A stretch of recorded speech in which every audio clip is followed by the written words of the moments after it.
நண்பர்களே மற்றொரு புதிய வீடியோவில் உங்கள் அத்துணை பேரையும் சந்திப்பதில் மிகுந்த மகிழ்ச்சி கொள்கிறேன். இன்றைக்கு நம்ம பேச போகிறது ஆண்டவன் எழுதிய விதி. இதோடைய வரிசையில் மேஷம் முதல் கன்னி ராசி வரை பார்த்தோம். இன்று நாம் பேசவிருப்பது துலாம் ராசி. இந்த வீடியோ துலாம் ராசி நேயர்கள், உங்களுடைய நண்பர்கள், ஃப்ரெண்ட்ஸ், ஃபேமிலி, குடும்பத்தார்லேயோ இல்லை தெரிஞ்ச ரிலேட்டிவ்ஸ்லேயோ சொந்தக்காரங்கள்லையோ யாராவது ஒருத்தர் துலாம் ராசி நேயர்களாக இருந்தால் இந்த வீடியோவை தயவு கூர்ந்து அவர்களுக்கு ஷேர் பண்ணுங்க. மிக மிக முக்கியமான பதிவு, ஆண்டவன் எழுதிய தலை விதி என்ன அப்படிங்கிற வரிசையில் துலாம் ராசிக்கு என்ன தலைவிதி, வாழ்க்கையில் எது இருக்கும், எது கிடைக்கும், எது கிடைக்காது, இயற்கையில் நீங்கள் செய்த பாக்கியங்கள் என்ன, அவமானங்கள், பட்ட கஷ்டங்கள்லாம் எப்படி வெளியில் வருது, இதை பற்றின ஒரு காணொளி. இந்த வீடியோவை முழுசாக பாருங்கள், லைக் பண்ணி கமெண்ட் பண்ணி மறக்காமல் சப்ஸ்கிரைப் பண்ணுங்கள்.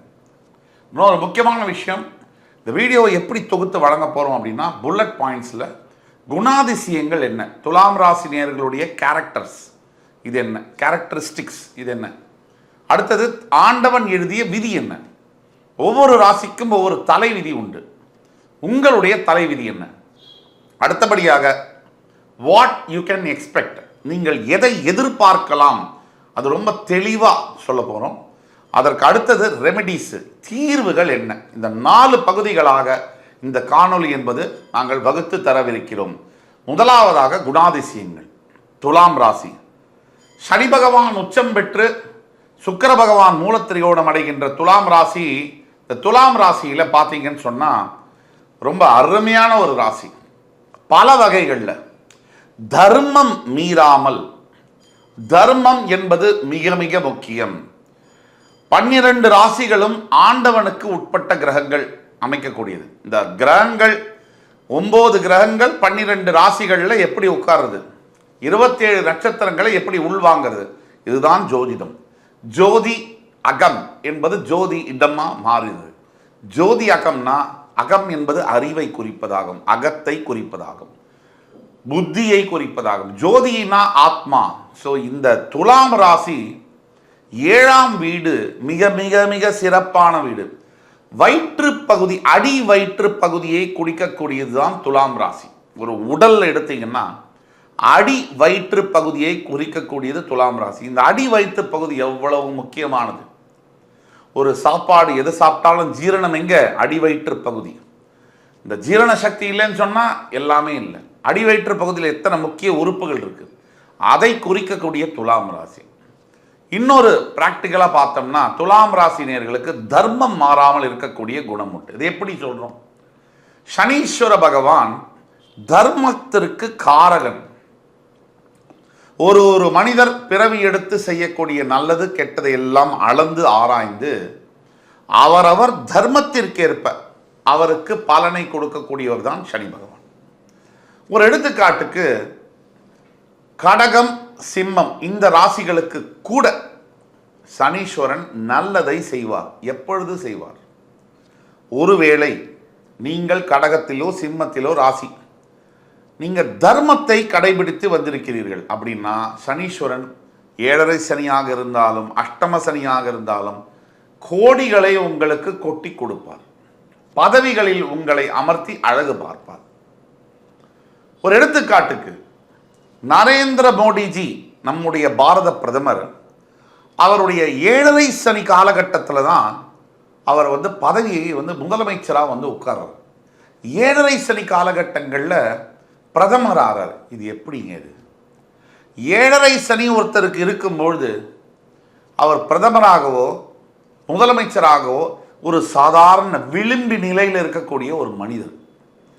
அவர் அப்பா அரசியல்வாதி அல்ல.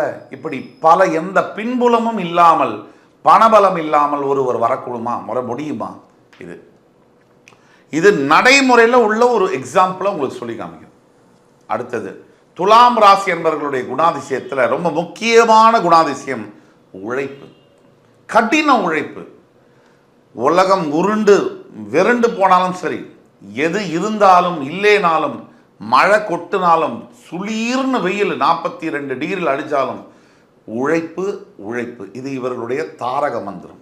உடம்பு சரியில்லைனா கூட வீட்டில் இருக்கக்கூடிய துலாம் ராசி என்பர்கள் வேலைக்கு செல்வார்கள், கடுமையாக உழைப்பாங்க, தன் உடல் சக்திக்கு மீறி உழைப்பை வெளிப்படுத்துவார்கள். இந்த உழைப்பு. மூன்றாவது குணாதிசயம் துலாம் ராசி என்பர்களுக்கு ஆசைப்படுவது, அத்தனைக்கும் ஆசைப்படுவது துலாம் ராசி என்பர்கள். ஆசைப்படணும் sir. Desire is the drive to success. ஒரு மனிதன் ஆசை இல்லாத மனிதன். முதலில் வருவது ஆசை. பெரிய பெரிய லட்சியங்கள்லாம் கூட முதல்ல குழந்தையா பிறக்கும் போது அது ஆசையாக தான் பிறக்கும். அந்த குழந்தையா பிறந்த ஆசை வருடங்களாக உருமாறி லட்சியங்களாக மாறுகின்றன, பின்பு சாதனை படைக்கின்றன. அப்படிப்பட்ட ஆசையை கொடுப்பது துலாம் ராசி நண்பர்கள். அத்தனைக்கும் ஆசைப்படுவார்கள். கலை மேல, என்டர்டெயின்மெண்ட் கலைகள் மேல அவ்வளவு ஆர்வம் இருக்கும். நாட்டியம், பாடல் கலை, இசைக்கலை, வேற என்ன, பாக்ஸிங், வர்மக்கலை, எந்த கலை மேலும் அவர்களுக்கு மிகுந்த ஆர்வம் இருக்கும். அடுத்தவர்களை கவர வேண்டும், அட்ராக்ட் செய்ய வேண்டும் என்ற எண்ணம் இருக்கும். எளிதில் காதல் வயப்படக்கூடியவர்கள் துலாம் ராசி நேயர்கள். இதெல்லாம் ஒரு பக்கம். இப்ப துலாம் ராசிக்கு முக்கியமான இன்னொரு குணாதிசயம் இருக்கு, செலவு செய்யக்கூடிய குணாதிசயம். தன் வரம்புக்கு மீறி செலவு செய்யக்கூடிய ஒரு குணாதிசயம் என்பதும் துலாம் ராசி நேயர்களுக்கு இருக்கிறது. வரம்புக்கு மீறினா என்ன? பணம் இல்லாத செலவு ஒருத்தர் பண்ண முடியாது, பணம் இருந்தால் தான் செலவு பண்ண முடியும். ஆனால் எதற்காக வைத்த பணம் அது? 50,000 சம்பாதிக்கிறேன், வீட்டு வாடகை கொடுக்கணும், எலக்ட்ரிசிட்டி பில்லு கட்டணும், வேலைக்காரமாக சம்பளம் கொடுக்கணும், பசங்களுக்கு ஸ்கூல் ஃபீஸ் கட்டணும், மளிகை சாமான் வாங்கணும். இதெல்லாம் முக்கிய செலவுகள், அத்தியாவசிய தேவைகள். இதெல்லாம் இருக்கும் போது துலாம் ராசி நேரில் பார்த்தீங்கன்னா சிரிப்பு சிரிப்பாக வரும். கடையில் போய் 3000 ரூபாய்க்கு லூயி பிலிப் ஷர்ட்டு வாங்கிட்டு இருப்பாங்க. என் பொண்டாட்டி கதறுவாங்க, ஏன்யா உன்னைய நம்பி 2 பிள்ளைய வேற பெற்று வச்சுருக்கேன், நீ இந்த வயசில் வந்து லூயி பிலிப் ஷர்ட்டை போய் வாங்கிட்டு இருக்கியே. சரி, நீ 30 லட்சம் சம்பாதிக்கிற, இந்த மாதிரி செலவழிக்கிறேன்னா பரவாயில்ல, அட்லீஸ்ட் 3 லட்சம் சம்பாதிக்கிறேன்னா பரவாயில்ல. நடுத்தர வர்க்கத்தில் நம்முடைய வருமானத்திற்கேற்ப நம்ம செலவு செய்ய வேண்டும் அப்படிங்கிறதுல கொஞ்சம் துலாம் ராசினியர்கள் அனுபவிக்க ஆசைப்படுவதனால் திசை மாறுவா கூட வாய்ப்புகள் என்பது இருக்கு. ஆக அடுத்தபடியாக ஆண்டவன் எழுதிய விதி என்ன உங்களுக்கு? முதலாவதான விதி கல்வியை பற்றி பார்ப்போம். பெரும்பாலான துலாம் ராசி நேயர்களுக்கு இப்போ கன்னி ராசியில ஆரம்பிக்கக்கூடிய உத்தர நட்சத்திரம் 2, 3, 4 பாதங்கள், அஸ்த நட்சத்திரம் 1, 2, 3, 4 பாதங்கள் முடிய சித்திரை நட்சத்திரம் உடைப்பட்ட நட்சத்திரமாக 1 மற்றும் 2 பாதங்கள் கன்னிராசியில் முடியுது. அப்போ துலாம் ராசியில் சித்திரை 3ஆம் பாதத்திலிருந்து நட்சத்திரங்கள் தொடங்குகின்றன.